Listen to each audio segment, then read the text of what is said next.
you ready to take your leadership journey to the next level? On the leadership platform TLP, we don't just talk about leadership, we live it. This year, we are bringing you cutting-edge insights, transformative tools, and real-world strategies to help you lead with confidence, purpose, and impact. This year, we have 4 seasons with 50 episodes. We will dive into themes such as leading self, leading others, and leading institutions. We bring you Leaders Are Leaders. This monthly session focuses on book reviews, discussions, encouraging all participants to read along with selected books on personal leadership and professional leadership. We also have a time with the CEO. In this segment, we dive into the stories of prominent CEOs who share their insights, lessons learned throughout their leadership journey. We also bring you extraordinary leadership stories, highlighting individuals in our societies who are doing extraordinary things.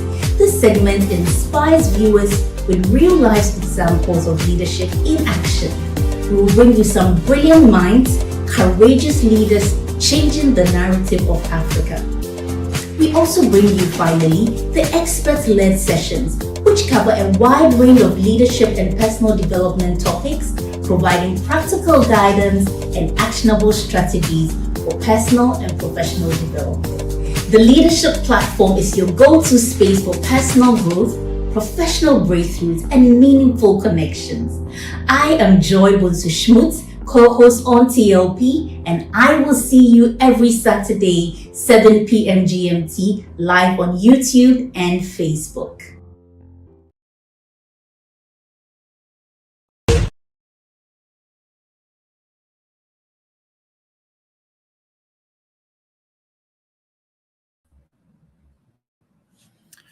Hello. Good evening and welcome to the Leadership Platform. My name is Samuel Ayim of CTL Africa Leadership, and I'm excited to be with you this evening. This is my favorite time of the evening. Why? Because I get the opportunity to meet all beautiful people of you, growth-minded people who are willing to take their lives and their leadership to the next level. And it is amazing to be partnered with all of you. It is also my favorite time of the week because I get the opportunity to bring minds that have thought about leadership, lives that have lived leadership and made some impact, to come and share their stories and share their lessons freely with all of us. This is great. As somebody has said, the first part of our life, we receive. But the second part of our life, we give. So you have received a lot up to this point from your parents, from your teachers, from your workplace, from your country, and so on. But this is the time for you also to give. And it is exciting for us at CTL Africa Leadership that we are able to give to you. Today, we are doing one of our great sessions we call A Time with a CEO. And we have an amazing personality who is not just a CEO, but who is a coach of CEOs. He has coached many CEOs. And we're going to talk with him and he's going to share his story. So I'm not going to bore you telling you, sharing his profile, which is very rich. He will share it himself as we interact with him. But if you're connected, just do us a favor, introduce yourself to us, tell us where you're connecting from, share the link with all your friends, share the link with your family, your bosses, your subordinates, your peers, and let them all join because it's going to be amazing.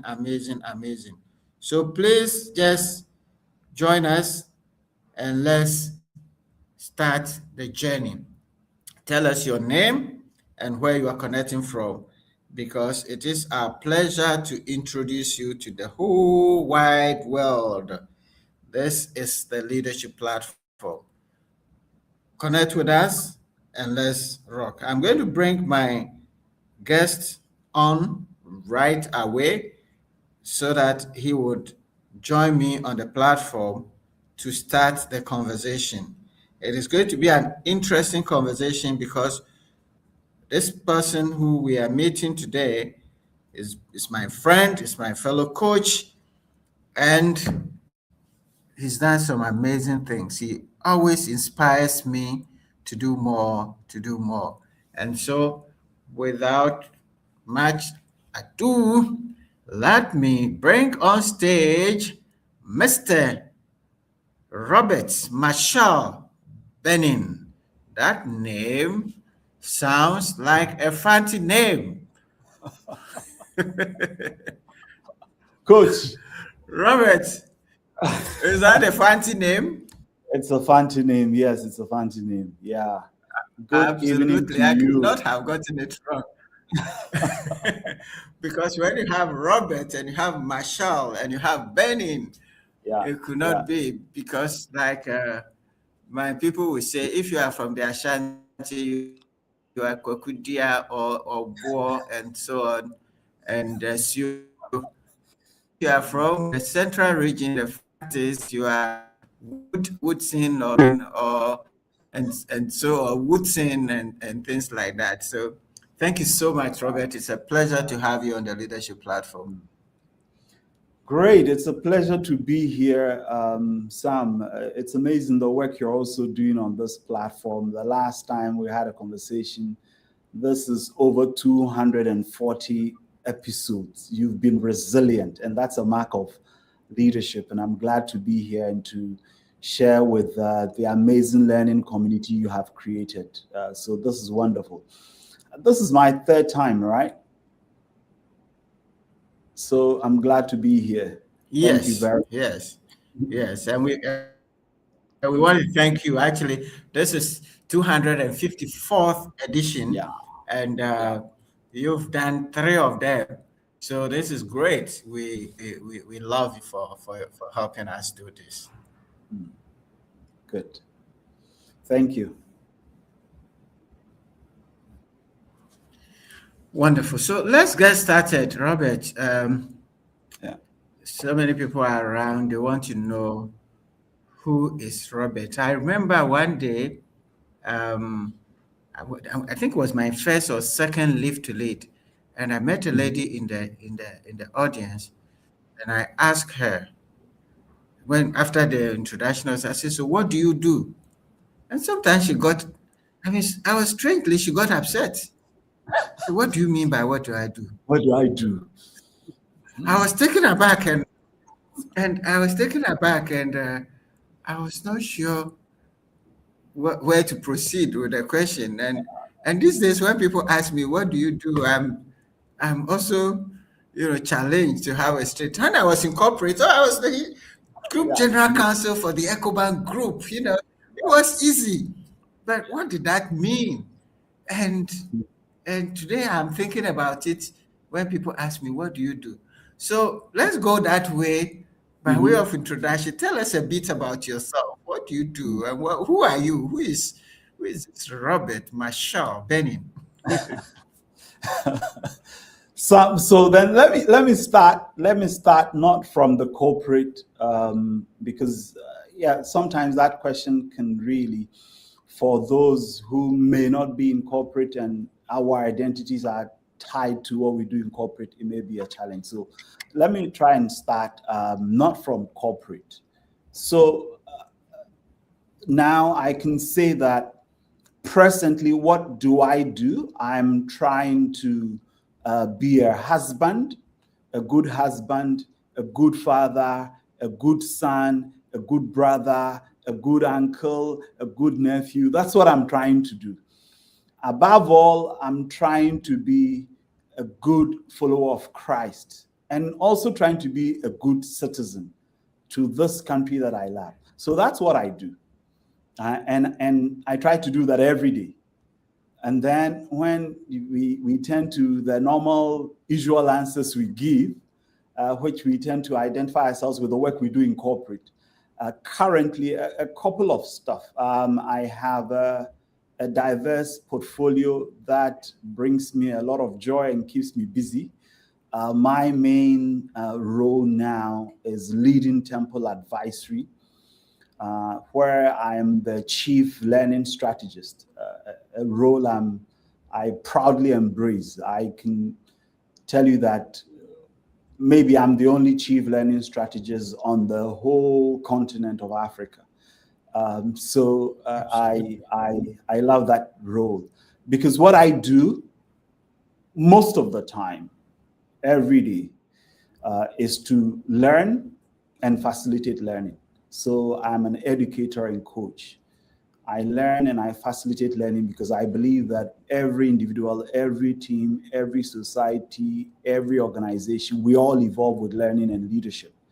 And so I facilitate learning that enables leaders and organizations to see, believe, and act on their aspirations. I do that through the leadership development programs I run for organizations. Sometimes I also support organizations to think through their strategies, what they're actually trying to do as an organization. I also coach in teams and then on one-on-one. So that's my Temple Advisory portfolio. But I also lead the Center for Reimagined Africa. They have a coaching center. I lead that coaching center. And one of the things that the center does is to convene a cohort of public sector leaders from across the continent on an 8-month leadership program. And so I facilitate the coaching component of that program. We connect the fellows to coaches from across the continent. So we have over 40 coaches in our portfolio that we connect on an annual basis to these fellows who support them on their leadership journeys. I also have board duties, so I serve on boards, a couple of them. Wonderful. I mean, a couple of stuff I do, in addition to, as I said earlier, trying to be a good husband, good father, good son, good uncle, good nephew, good citizen, and a good ambassador of Christ. Wonderful. I mean, you've put that very beautifully, because indeed our life is not just one compartment. We have different things. God called us here to do different things to different people, and it is good that you position who you are in the various domains of influence, and that is what it is. We all have influence in different domains, and we lead at different levels. And so that's beautiful. But when you said the chief learning strategist, initially I was like, what is a chief learning strategist? But as you explained, but I want you to explain it a bit further, because I'm sure somebody is still lingering on, didn't catch that bit where you say learning strategist. So before I do that, I think I left out one of the rules, and it's important I bring that in. And Sam, you and I know that we can't leave that out. Yes. What I'm also trying to be, and what I do, is also trying to be a good son-in-law. That's important. So that's also one of the roles I play. Things I do. A good brother-in-law, a good son-in-law. That's trying to do this as well. So as a chief learning strategist, I design learning programs. I don't teach because learning is not the product of teaching. Learning is the activity of the learner. And so I work with leaders within organizations, with HR teams, with learning and development professionals. Maybe there is a particular capability that the organization would like to build. Maybe there's a particular constraint that they want to unblock. And so we design a learning program that will bring teams, groups of people together. They learn among themselves per the design that we have constructed that enables them to build specific, unique capabilities that then they use to resolve the challenges they have within the organization. And so that's how come we have products and services that we all use and enjoy every day. So that's what I do as a learning strategist. Yeah, I mean, I like that. I like that insight. I don't teach; I facilitate learning. I mean, one day somebody asked me, "What's the difference between teaching and learning?" And I was scratching my head, but it looks like, in a short answer, you address that question for me. Learning is the product of the activity of the learner. Yeah. So you can teach and you can say all the things you want, and still there will be no learning. Yeah. I mean, maybe we'll come there, but just in case we forget, what does that difference, that conceptual difference, how important is that for our educational institutions, for our country, as we try to develop education and educational system that would bring transformation to our country? Because I mean, we have how many universities we have in this country, and then we are still struggling with the basic problems that our great grandfathers actually solved. Talk Yeah, to me. I mean, this is a good conversation to have. And I will speak to one of the situations that occurred in a learning environment, one of the sessions that I facilitated. Maybe that will bring out the issues better. So I facilitated a learning session for a company. These were a group of emerging leaders. They had just completed their national service, and so they joined the organization, and they wanted them to learn skills to work as professionals within this organization. So after the session, we were taking feedback, and this is what one person said. Someone said that this is the first time in all my life. I mean, I just completed university, I've completed my national service, and I'm here. This is the first time all my life I've been engaged in a classroom, and I've been asked what I think, and I have been able to articulate my own thoughts and ideas to a problem. This is the first time. And that's the core of the issue. So his experience has been someone standing in front of him and telling him, this is 1 + 1 and it's 2, and this is what you must think. But really, what's the purpose of education? We go to school to learn how to lead and to solve interesting problems so that we can have prosperous communities. So if the education we're receiving in school does not allow us to confront the challenges we have within our society immediately, then there is a gap. Because we do not learn and graduate and then later on begin to use the learning to solve problems. No, you learn and then immediately you apply the learning to solving the problems you have in your environment right away. And that's the goal. Because we believe that you should learn now, get a certificate, go out and go and apply. That's wrong. You learn now and immediately you apply. And then you fail in the application, and then you learn again, because actually learning is failing on your way to mastery. So you need to apply. I love that. Failing on your way to mastery. Yes, you apply that because you don't have the full knowledge. You make a measure of progress, and then there are still challenges. And then you reflect on your progress, you pick the lessons, and then you build the next step. And that's what we do immediately. We don't learn to to then earn a certificate and then go to the office to go and apply. That must change. Yeah.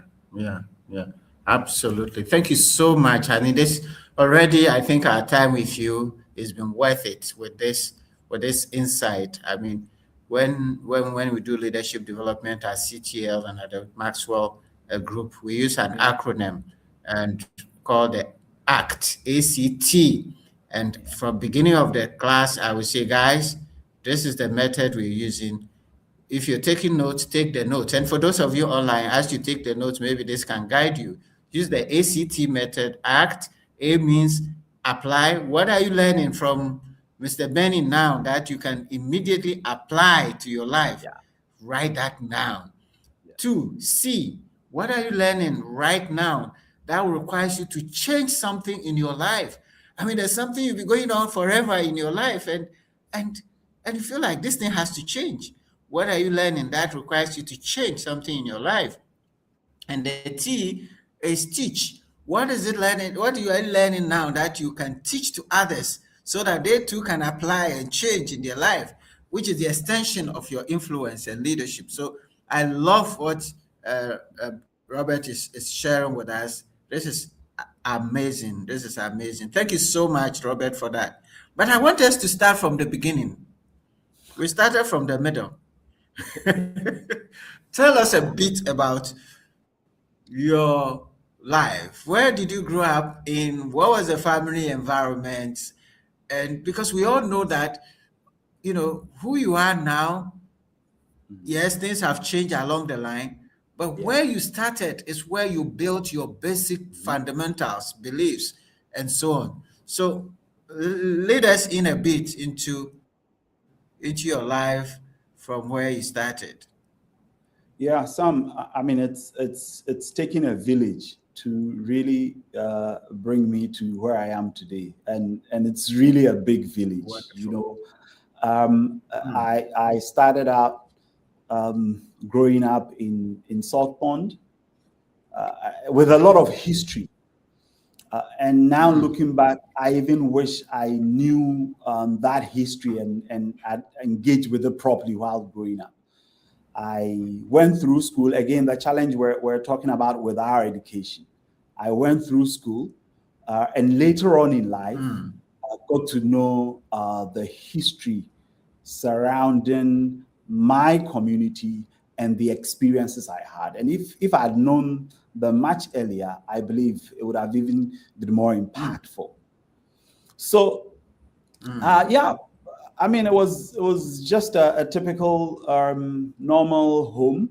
Mom and dad, siblings encouraging us to do our best and being supportive as much as they can.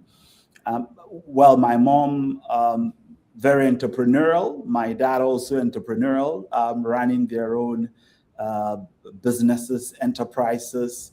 And so maybe that's where I got a bit of my, if there is any entrepreneurial bent in me, maybe that's where I got that from. And so I remember very well in primary school, I'll be called out of school and I'll be given the money back to take to the rural bank. And those were the experiences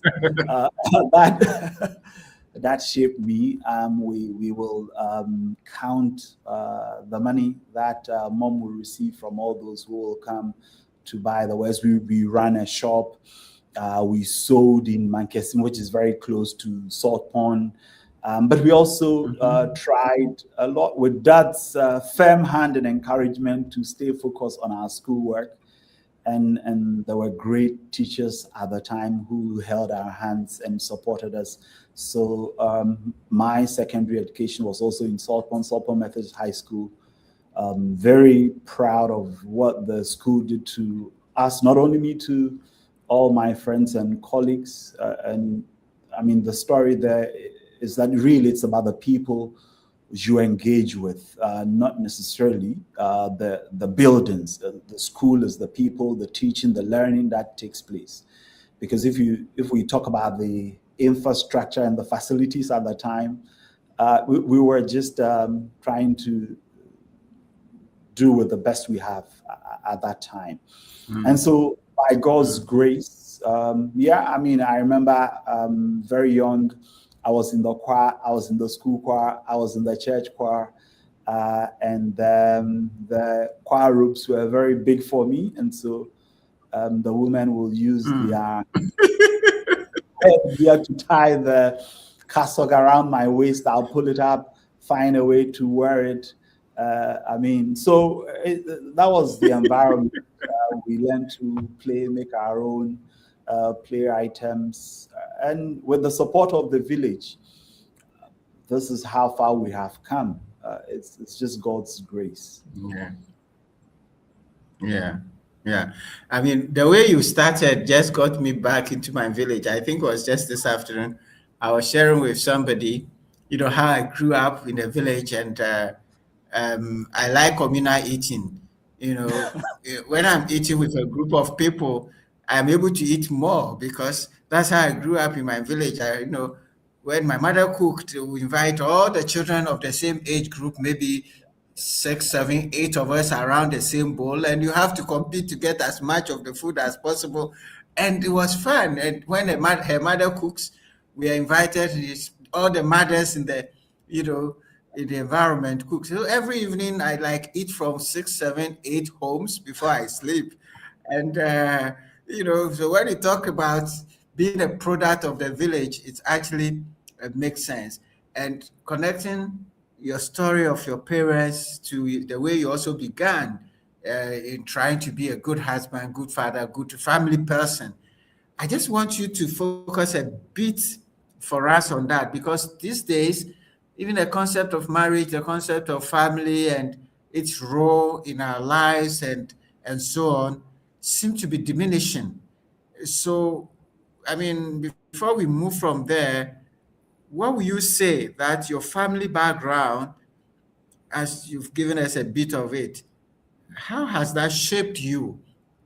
And how does the family actually, how important is the family in our development as human beings and as a nation? Yeah. The family is everything. We're all born into families. The family is the smallest unit within the nation. If families are thriving, then the nation thrives. My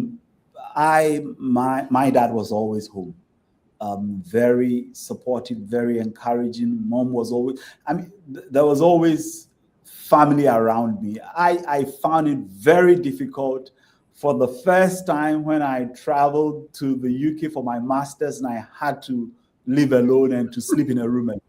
that was a culture shock, because all my life I've been a family. We always had cousins, nephews. There were always people at home. Those mom and dad welcome because they were family people, or those who were just in the neighborhood and who were just living with us. And so the house was always full, a lot of energy, a lot of work to do. And you really felt the love of the family. And it's important we continue to create that environment. I know we're busy, work is pulling us in all directions, but we need to try to be present for our families and set a great example for the future generation. Yeah, thank you so very much. Thank you. So, but Sam, secondary school in I think you have great genes, because all the eating from all the houses around you didn't show on you. I wish I had your genes. Oh my gosh! You know what my mother used to say? Yes. She said, you don't order food. When you're I will eat, and I will be just like that. You have to bring honor and glory to what you eat. To the food that I eat. It doesn't show on you. And still today, I eat a bowl of fufu and I'm still who I am. God bless you. Thank you. All right, so just a bit to close up on the growing up side. You finished your secondary school in Sopon. Where did you go to university? You've hinted that you went to the UK. Just close that loop a bit for us to see your trajectory and then Yeah, we'll but bring it back. I was at Legon for my first degree, University of Ghana for my first degree. So, I was, and it's important I shared this story because I mean, a lot of young people sometimes go through this challenge. I was looking forward to going to the School of Admin to study accounting. Even though I did not, brother. Even though I did not study accounting, even though I did not study accounting at the A levels, I had been preparing at home with my best friends. I thought I was going to the School of Admin. The admissions come out, and actually I applied only to Legon. The admissions come out, and it's economics, philosophy, classics. Okay. Yeah. Probably that was the first blow. But thank God I met this gentleman who told me that, no, this is what you have to do.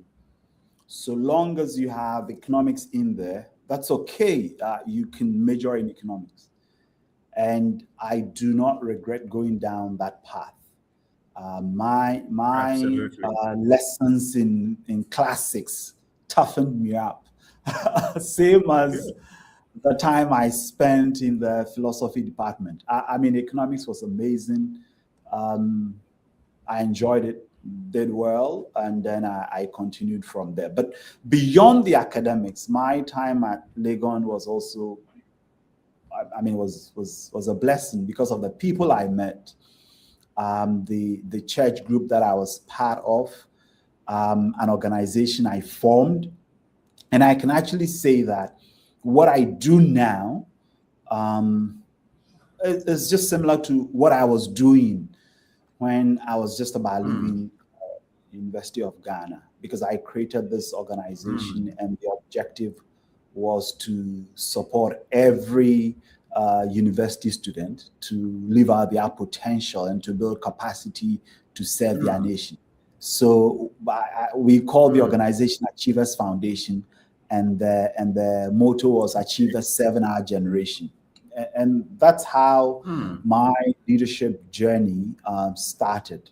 It was such a wonderful environment for me, even beyond the academic work. Yeah.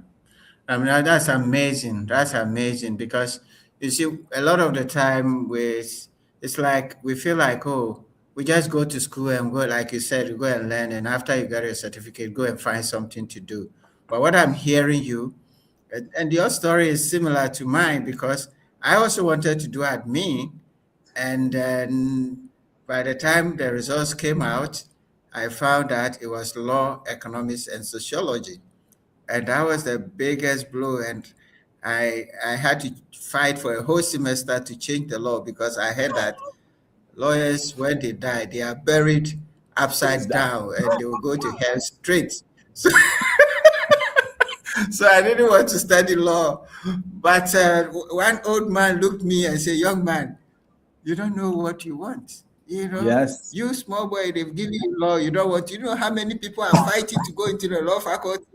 Yes, exactly. And they said, the rest is history, and I don't regret studying law, and so on and so forth. So, and then the fact that on campus you can set up an organization because people are always thinking, well, I have to come out and somebody has to find me a job. But what I'm hearing you say is that even from campus, you can do something. You can bring people together, set up something to help others. And that is amazing, isn't it? Yeah, and I have a picture. I have two pictures. A session I facilitated. One of the persons sitting there when I was at Legon, I facilitated a session at the Botanical Gardens. And after 20 years, I facilitate a session in this person's company where this person is the CEO in my session. Wow. So that's what I'm saying. That what I was doing really is what I'm doing now. And we will design these sessions and we will hold them at the Botanical Gardens. And now I've had the opportunity to do some of my sessions at the Crown Forest. So it's almost the same thing. Okay. Yeah. Yeah. This is interesting. That's some subject that maybe one of these days we would invite you to share with us, because that's the thing a lot of us struggle with, is this whole idea of your purpose and why am I here? And some people recently, I was doing a facilitation a session also around this, and one of the questions that keep come out, oh, this purpose thing. I mean, is it something like one day you wake up, or one day you would discover it's something that just hits you like the Holy Spirit is falling on some people speaking in tongues, and now you find your purpose, you know? And a lot of young people are struggling with this because of some of the ideas around this. I mean, it's a big subject I want you to maybe discuss, but if you can just say a word on that, then we'll tie into now the CEO. I will gladly do this. I will gladly do this. And for me, I go back to scripture. What do you have in your hands? Yes. What do you have in your hands? Absolutely. There is a contribution you can make now. And you find your purpose when you begin to contribute. Your purpose is not you sitting down or praying or getting a revelation. God has already given you a mandate. And I remember way back in the university when we started Achievers Foundation, again, the scripture that inspired us was Acts. When David has served his generation according to God's purpose, he fell asleep. What did David do to serve his generation? He was a king. He was a warrior. I mean, the things that we're doing, that is helping us build a great society. That is helping God's people find themselves and lead lives that are worthy of God's calling.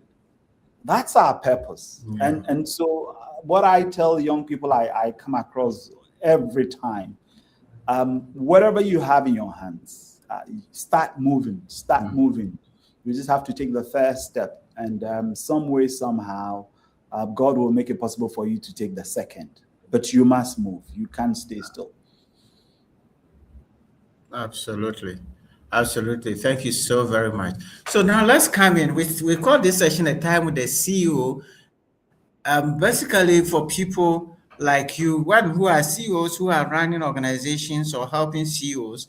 And actually, you are the perfect person. Maybe we should interview you every day on this segment, because you're working with CEOs. So, I mean, and a lot of people also, and when we're talking on the side, you mentioned something which I want you to also share to all of us. John might as well call something the destination disease. Some people feel like I have to be a CEO, and it's a position, it's a title before I get to that destination. Then I'll start contributing my life. And until I'm the CEO, let the CEO do the work. Now, I just want you, with your work as a CEO of your company and different things you've led, and the people you've worked with, just help us a bit on this concept of CEO. What is your concept of the CEO, who he is, and is it just the title, the position, and so on? So, I mean, I have had the privilege and the joy and honor of working with so many CEOs, and it's a role that comes with enormous weight and responsibility. But before I got to even appreciate this and to work with them, I started working with CEOs, I can say, the last 15 years actively. Before I got to this stage, I don't know how it happened, but right after post-national service, before I started working, I told myself that I want to achieve a CEO status in 10 years. I want to work so hard, build capacity, make myself relevant, so that in 10 years, I will decide where I want to work, what I want to do, and the kind of contribution I want to make. And by God's grace, I actually arrived there before year 10. And so for me, when I think about CEO and the full meaning being Chief Executive Officer, which in management speak, it means that there are a couple of executives and you are the lead executive, so you are the lead executive officer. What I think of it is, given the experience I've had, being a CEO is not a role that we grow into or we are promoted into. Being a CEO is a purpose we embrace. When an individual decides that this is the contribution I am going to make, then the person is a CEO. And I will encourage every person to have that mindset, because it's empowering, it's powerful. It allows you to live with a greater sense of purpose, to achieve more for yourself and for your community. So being a CEO is not a position, it's not a role, it's a sense of responsibility. And actually now 15 years down the line, and in the last 5 years running the CEO Accelerator Program, which is a peer learning and coaching program for CEOs, I have the honor and privilege of working very closely with CEOs, individuals in senior executive positions. It's just the weight of responsibility, but also the joy that you can make significant impact, particularly in a country like Ghana that is developing and with a lot of potential and immense opportunity, that the little you do amounts to much and blesses so many lives. So that's the way I view the role of the CEO. The opportunity to make a difference. And a contribution that you own. And you I like the idea of. Sorry. I mean, I think you were finishing a sentence and I jumped in. The internet is delaying, so I'm sorry about that. But I like the idea of the CEO is not a role that you're positioned or you're promoted to. It is the decision to make a contribution and to make an impact. So if you think of it that way, all of us can be CEOs of our lives. All of us can be CEOs of our units that we are in. All of us can be, because we decide that I want to be purposeful in the impact that I want to make. I want to make a contribution. It's not just being there, getting a new car, new corner office, and so on and so forth. That is empowering, as you say, as you put it. All right. So now, tell us, but those who are in that position, you talk about responsibility. What are some of the challenges you are seeing with people in these CEO corporate positions that you work with? You've worked with so many of them. What are some of the challenges you are seeing around this?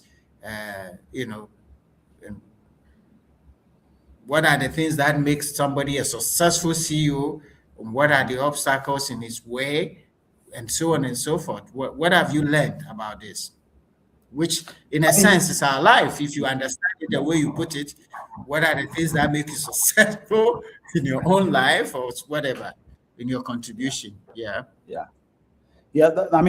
best of the CEOs that I've encountered who really do well in their roles, they have embraced the responsibility absolutely. So for them, it's not about the titles. It's not about the largesse. It's not the V8. It's not the corner office. So you see that these individuals are committed to making the organizations better.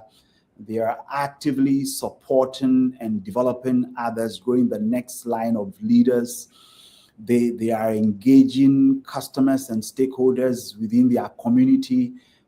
they just want to help this nation. They just want to build bigger, better organizations that serves this country with the products and services that they have.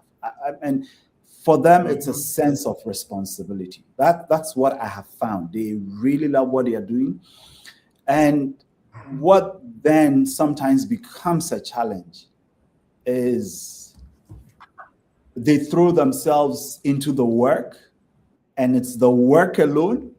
And sometimes this is at the expense of their own personal lives, sometimes at the expense of families, sometimes even at the expense of their own health. That's the challenge I have seen. And so, so for example, on the CEO Accelerator Program that we ran, I have what I call the CEO Accelerator Assessment. And every CEO that comes on the program takes the assessment. And we look at 5 main areas of the work that CEOs do.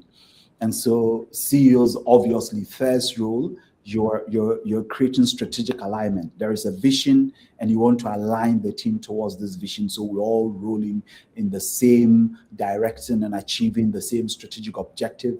You want to also enable the team to execute. You are energizing teams. You're also engaging your stakeholders. But there is one accelerator, which we called lifelong learning and personal well-being. And when we take the assessment, almost always, that's where most of the CEOs have the lowest score because they are not taking breaks. They're constantly on the work, and they simply not paying attention to themselves because they are focused on the work. Yeah. And that's a very important part. So whatever you're doing, your wealth, your health is so critical that if you're not taking care of that, I remember I had a CEO. He would push us all the way. He worked so hard, but I get to a point where it was actually affecting his health. Once your health is affected, actually the vision, I tell people your vision, your aspirations and all reside in your life, in your body. So if you don't take care of that body, one day the body says, "Guy, me, I'm tired. I'm stopping here." Everything stops. And so it is. I like that. So yes, with all that experience, what else will you want to share? I just want to open that, and then I want to go to the audience to see if there are some comments. Then we'll come and continue. But what else do you want to share from your life, from the experiences you've learned with the CEOs, and so on and so forth? What I want to share, I really would want every professional to assume the CEO mindset. I want every professional to assume the CEO mindset. So I want to share a couple of ideas that will help every professional to become a CEO. And number one, you need to be very clear about the contribution you want to make. It's not, sometimes it's not necessarily the role that's been defined for you in the office, because it's about having an owner's mindset and saying for yourself, this is the way I want to serve the clients that I've been put in charge of. This is my space and I own it. And being very clear. That's where it starts, because all the CEOs, they take responsibility for what has been entrusted to them. But it doesn't end there. You need to ask yourself, how will I measure my progress on this journey? And for all of us who work in corporate, we know this. We know KPIs, so the CEO has a set of KPIs, maybe even your unit has a set of KPIs. If you're a senior leader, you have a set of KPIs you need to meet.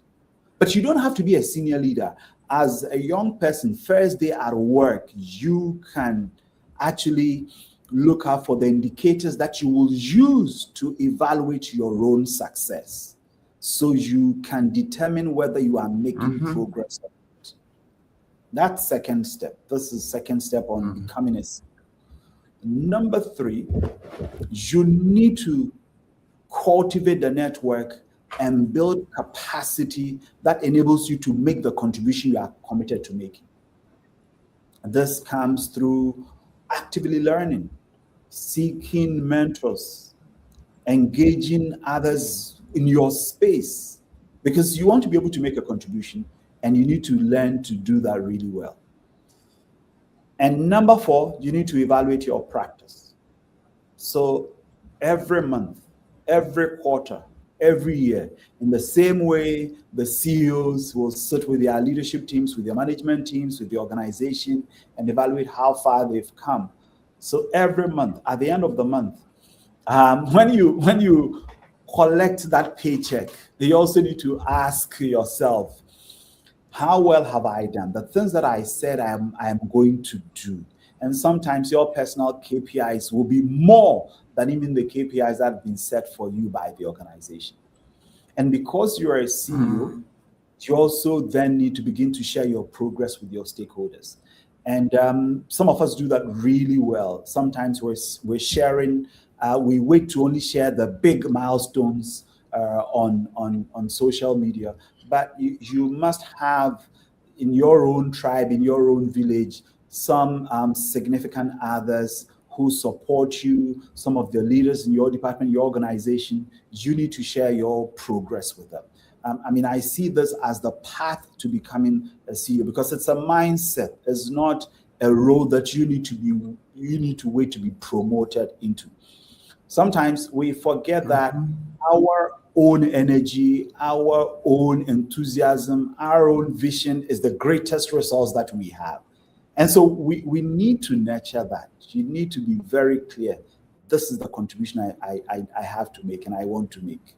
And as I say this, the story that comes to mind is the one that, I'm sure Sam, you may also know this. Someone was cleaning the office at NASA. And then the question that you asked in the beginning, what do you do? This person, instead of responding as a cleaner, he says, I'm helping put someone on the move. And this is someone who has embraced contribution totally. And so we have to take our own destinies into our own hands and not wait to be told what we do our work. Because all of us within the communities and the spaces we find ourselves, there is more we can contribute if we embrace the CEO mindset. Great.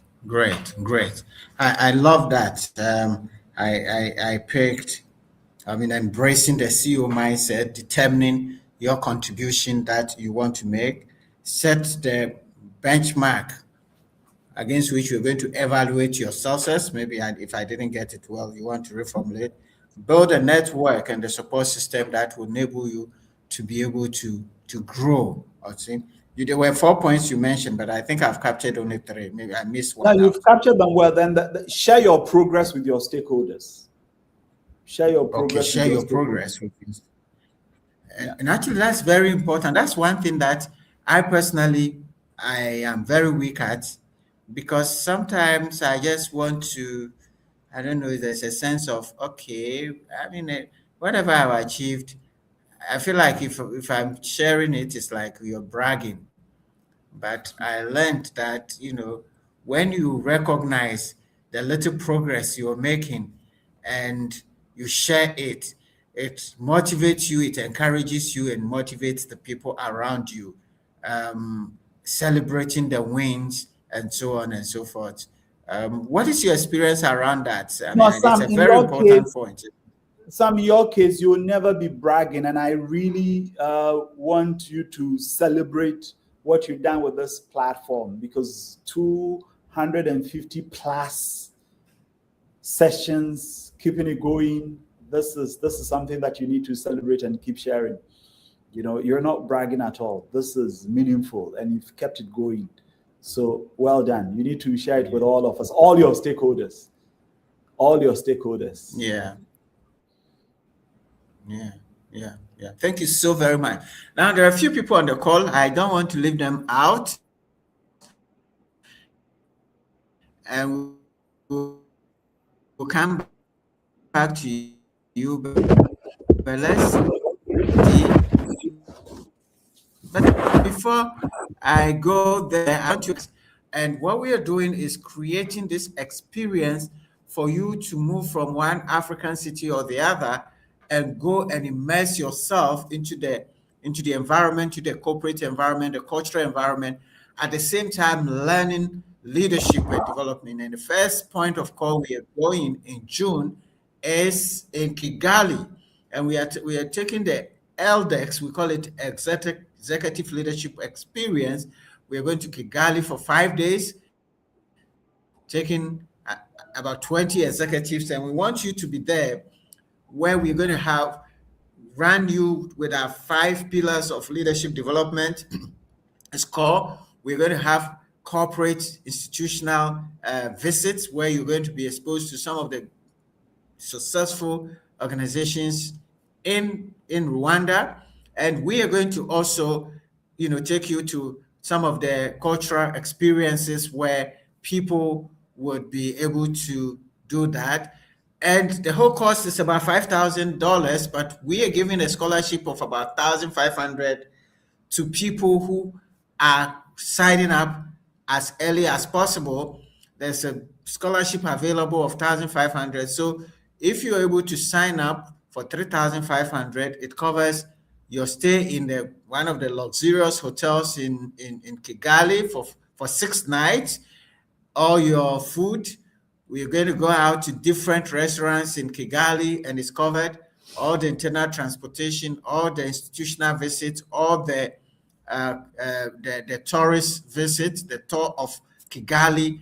And it's going to be amazing. You're going to have opportunity to network with, great other executives and so on and so forth. And Robert, you can share this also. Help us share with your executives, and let's see what we can do, because that will also help us to experience our continent a bit more than just being where we are. So we want to thank all of you who are ready to go, and please reach out and let's go. Let me see who is in the house. I see Awo.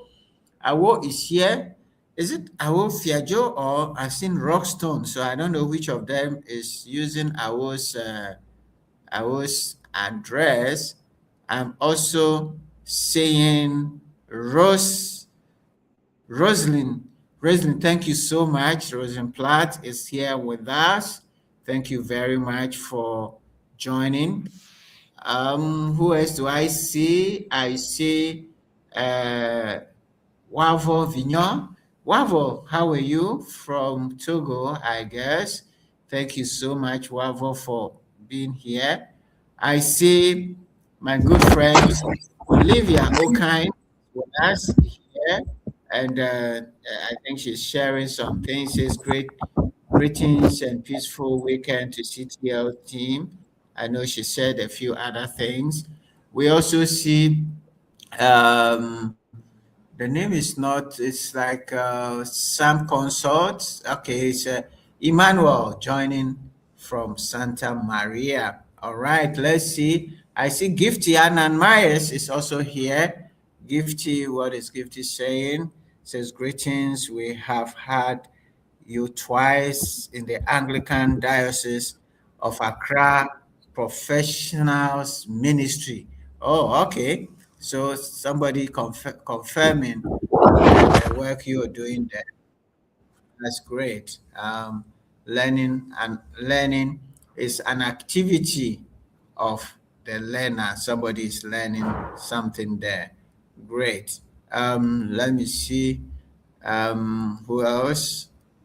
Sometimes we don't even apply what we are certified for, and that's I will sharing that. And then Albert Donko is also here. He talks about failing forward to mastery. Yes, so that's good. He says it's very, very deep. That's good. What are we here? Who else is here? Is it Lenny Williams, my good friend. Good evening. God bless you. William is here with us, and he says sharing life's experiences helps a lot. Great. Okay. Who else is here? I always says, please honor the food. Oh, yay, Charlie! The food that I eat, full circle. Rosalind says full circle.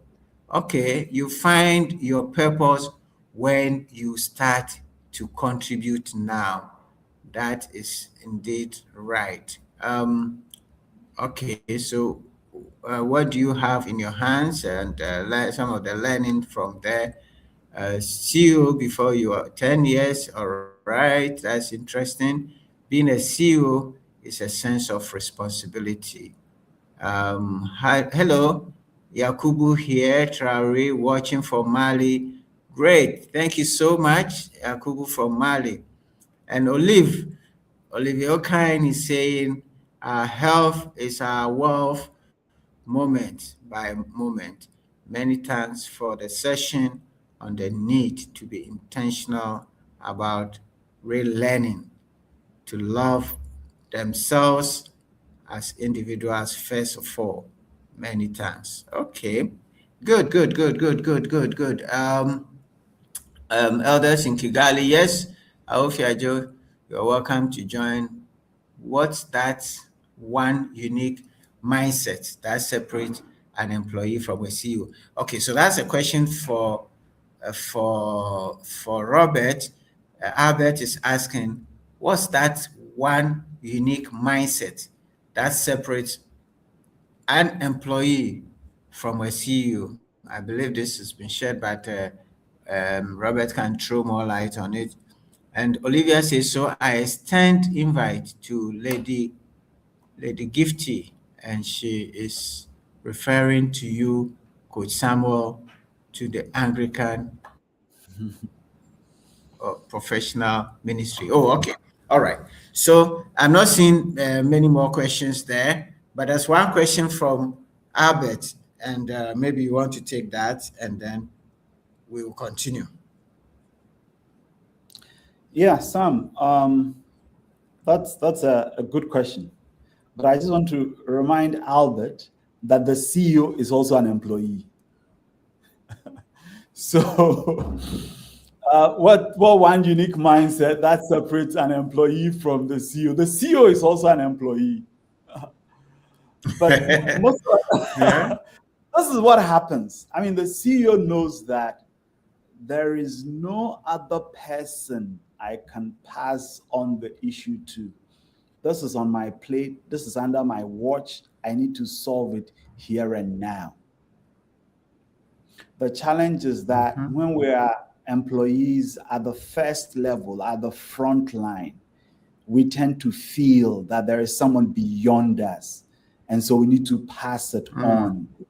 There is somebody else we need to consult to help. And so we lose our sense of agency and always thinking we need help from somewhere. So if there is any one mindset that separates the two employees, because the CEO is also an employee, is the fact that the CEO sees himself as the final decision maker, the implementer, the problem solver, the executor. I need to get this done under my watch. But the employee feels that I'm a hired hand and I can leave this. And if it's not working, let me just go and report. That's the difference I see. Yeah, exactly. And you don't have to have a position to have that kind of mindset. You actually live that mindset before you are appointed a CEO. And the people who I've seen who are appointed a CEO, by the time they are doing the review, they actually, one of the things they're looking out for is your decision making, your problem solving, your experience, and your mindset, your responsibility, And these are things you do on your day-to-day from day one that you get to work, and everybody, it's like your testimonial. You write your testimonial from the first day you enter that job, your school, by your life. And so getting that mindset right is absolutely important. Thank you so very much, Robert, for that. Our friend from Mali is asking, how do you lead effectively in a non-profit organization? Another great question. And again, we need to first interrogate the question, because no two leadership situations are the same. So no two non-profit organizations are the same. I mean, I can actually give you 3 scenarios now. There is a non-profit organization that has been that's very successful. It has a brand name, they pay well, and others are attracted to it for all the things that will offer them. Sometimes not even the mission of the non-profit organization. So the leadership that's required in that setting will be different from when you are running a non-profit organization, where indeed all the team members are volunteers. And really, each person is giving of his time. They are not being compensated for their time. They are volunteers. Yeah. And then also, there is maybe in between these 2 extremes, there is a non-profit that has a great mission and is doing a lot of wonderful work, and people are attracted to. So it depends on the kind of non-profit that you're working in. But in all these situations, 3 fundamental ideas we need to bear in mind. It's important that we tell a story that is compelling, that enables others to join us on the mission that we care about.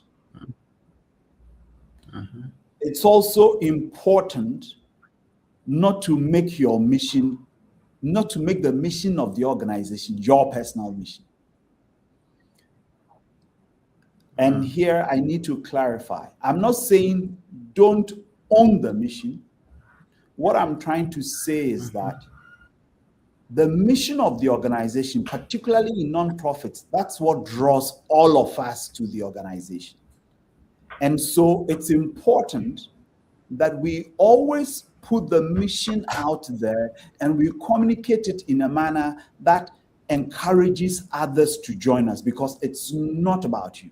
Unlike a for-profit organization, which may be your business, which you may be the 100% shareholder, which is your vision, and you are trying to get others on board. So it's important we bear that in mind. And thirdly, when it comes to non-profits, it requires a lot of humility. Humility in the sense that the issues that non-profit organizations tackle, so complex, and they are what we call wicked problems with no clear known solutions. And so it requires a lot of humility, working, learning, involving different partners, different stakeholders. So having that ability to bring together resources, not necessarily financial resources, but ideas, people, capabilities towards that vision so that we can get that vision fulfilled. That becomes the defining skill that anybody who is leading a nonprofit needs. And no 2 nonprofits are the same. So it's important that you try to understand the context of the organization you're a part of. But bottom line, you need a lot of humility, because you'll be working with different partners, different mission, different agenda, and you need to have the ability to rally all of them together to accomplish this great work. That sometimes others are just coming in with their hearts and with their minds, not because they are looking for a paycheck. So you can't really call the bluff with your paycheck.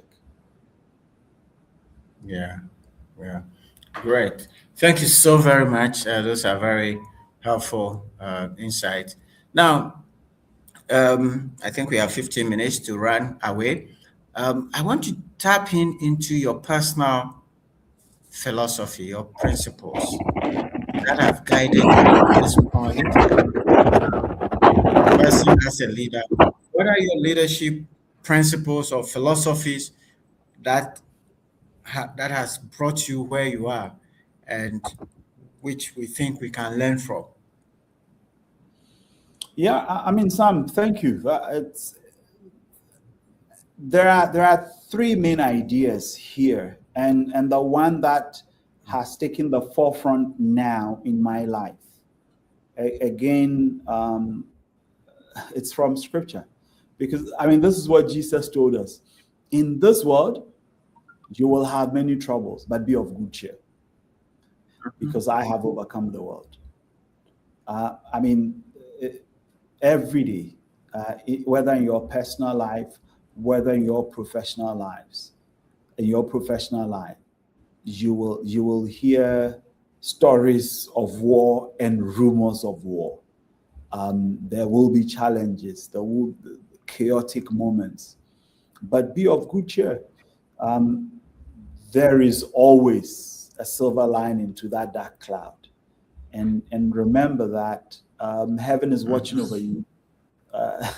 There is no trouble that you cannot overcome. And so for me, no matter what happens, no matter what comes my way, what I tell myself, be of good cheer. And that has helped me tremendously. Every situation I go through. I mean, another thing I do, which has helped me, is that I ask.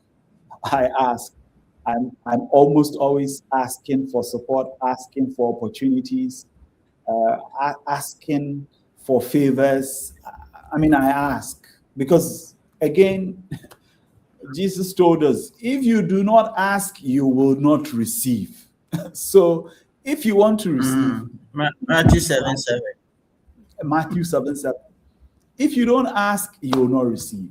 So I keep asking even in the work that I do, you need to ask for a fair price. You need to ask for a fair price. If you don't ask for a fair price, you can't take it for granted that you get a fair price.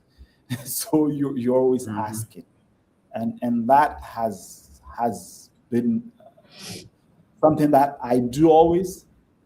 But fundamentally, I believe in the capacity of the people around me and the people I come across, that each one of us, we have tremendous potential. God has given us a lot.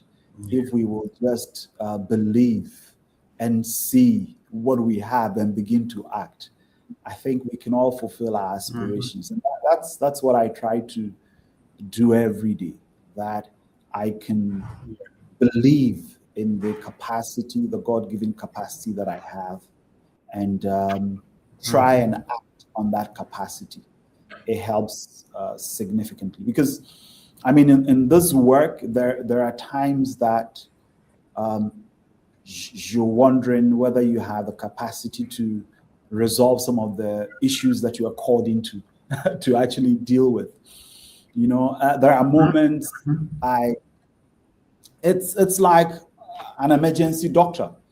You know, you get a call and say, Robert, this is what's happening in the organization, and you need to show up. You need to come run a session. And by God's grace, we go in, we run these learning sessions, and the feedback you get immediately and weeks after, months after, years after, it's amazing what has happened in the room. And maybe that's why we call the organization Temple. I mean, it's Temple Advisory. So we know that when we get together, that temple, there is revelation, there is insight, there is inspiration, magic happens, miracles happens. So that's really how I have lived my life with these ideas and inspiration I have received. Yeah, thank you so much. Now, I have one other question I want you to share with us. I mean, you've been working with leaders across the continent for so many years, and you've looked at the leadership screen. What do you see to be the future of leadership? What are the things that are changing and shaping how we lead ourselves, how we lead organizations? What are some of the factors that you are seeing that we need as to position ourselves as future leaders or leading into the future? What are the factors you're seeing? No, Sam, this is amazing. So over the past couple of months, and again, looking at the work I do with leaders and looking at what's happening on the continent, this is what I've come to believe. The leaders of the future, number one, they have to be philosophers. They have to be individuals who think deeply about the challenges we're confronted with. We cannot get ourselves out of this situation with shallow thinking. We have to think deeply about the situation we're in. We have to talk meaningfully about leadership, and we have to teach others about leadership. That's number one. Every leader is a philosopher. And we have examples already. I mean, Martin Luther King was a philosopher leader. Nelson Mandela was a philosopher leader. Kwame Nkrumah was a philosopher leader. That's the leadership we need. That's number one. And number two, the leaders of the future are ecosystem builders. Because no leader today working alone can solve the problems that we're trying to solve. And so you think about the ecosystem, you think broadly about the myriad of factors that we have to consider, the partners we need to work with, and see how do we bring all of these diverse implementers, actors, who are all involved in this process of development together. So you think about the ecosystem as a whole. So whether you're in banking, you're in insurance, you're in manufacturing, you have to start thinking the entire ecosystem. And then number three, leaders have to be elite performers. Elite performers believing in the fact that their effectiveness matters. And so they are always learning. They are always kind of like a leader athlete. You have routines and rituals that drives your excellence.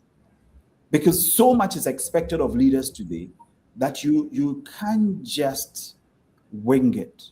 And so leaders of the future will be athletes. They are elite performers.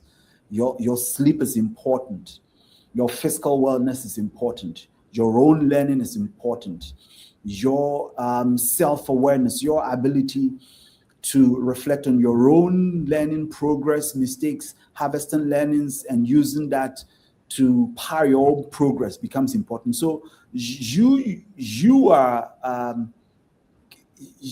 you yourself, you are in a lab every day seeking to improve so that you can do better for yourself and the communities that you're a part of.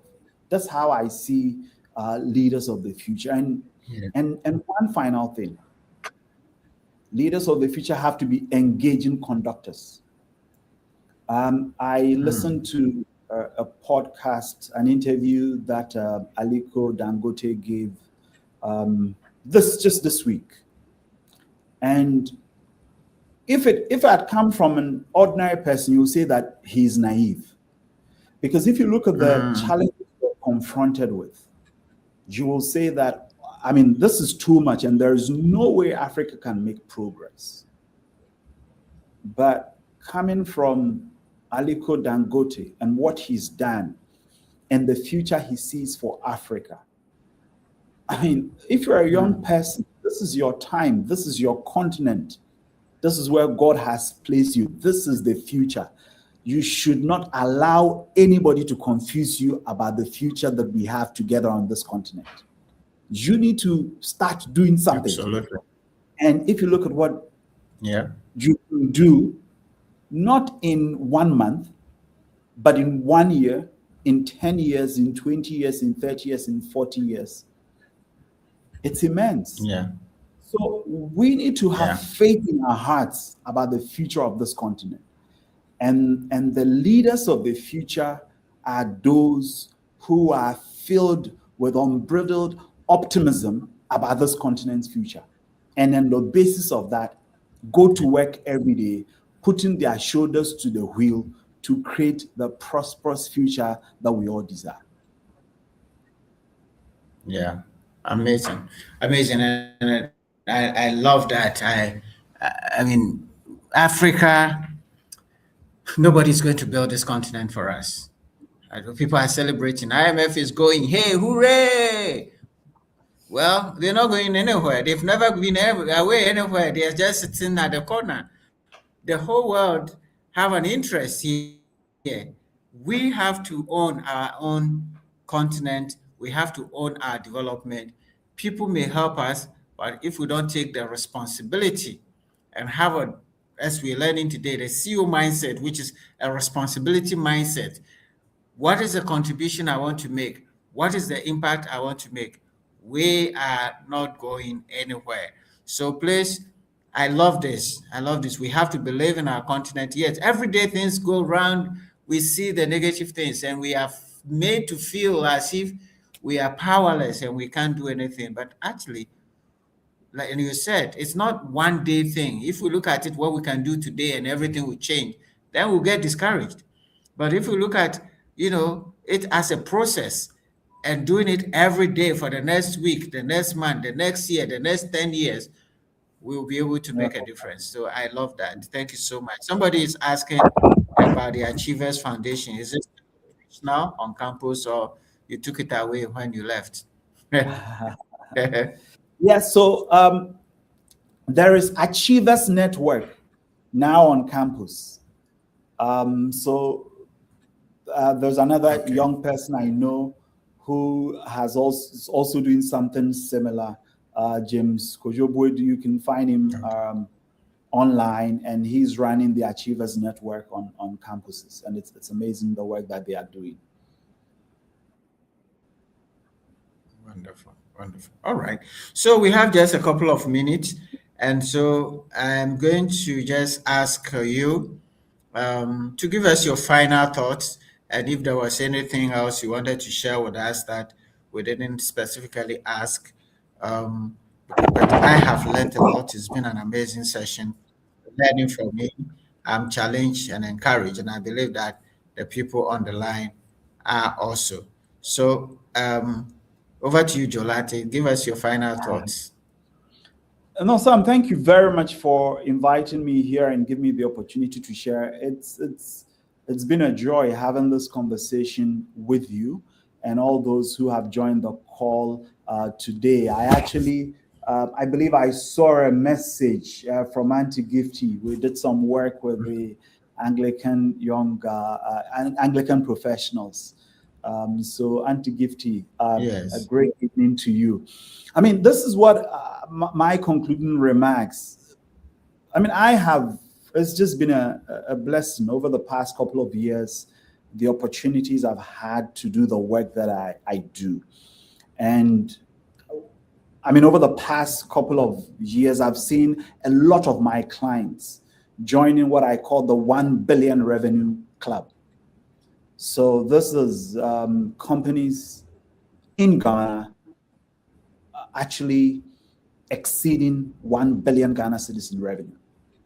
And I don't just count it as a financial figure. I count it as lives being impacted. Because if an organization is achieving 1 billion in revenue, there are people there who are employed, quite a sizable number, who go home every day with a paycheck and take care of families.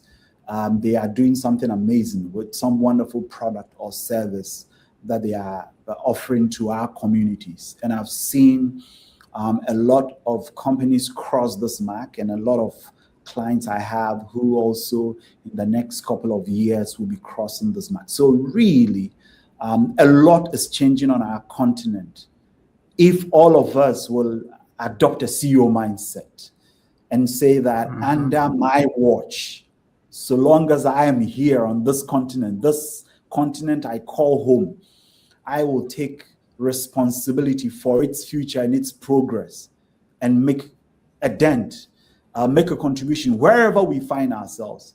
I believe God will bless our homeland, Ghana, and make this nation great and strong. Thank you. Indeed, God will bless our homeland, Ghana, and make this nation and this continent great and strong. Thank you very much, Robert. It's been an amazing session, and thank you. Don't go away. And for all of you who are on the call, we want to thank you for all your contributions, your comment. We know that there are many, many of you who join and who don't necessarily show up to make comments, but we appreciate all of you. Until we come your way again next week with another session on self-development and leadership development, we say this is the Leadership Platform. Thank you to Robert. Thank you to the team behind. Thank you to Akofa. Thank you to Joy. Thank you to Sarah and all the others who are supporting behind the scene to make this platform work. This has been the 254th edition of the Leadership Platform, and we say thank you. God bless you. Have a very, very, very good evening, and see you again next week. Thank you. Bye-bye. Bye. God bless you.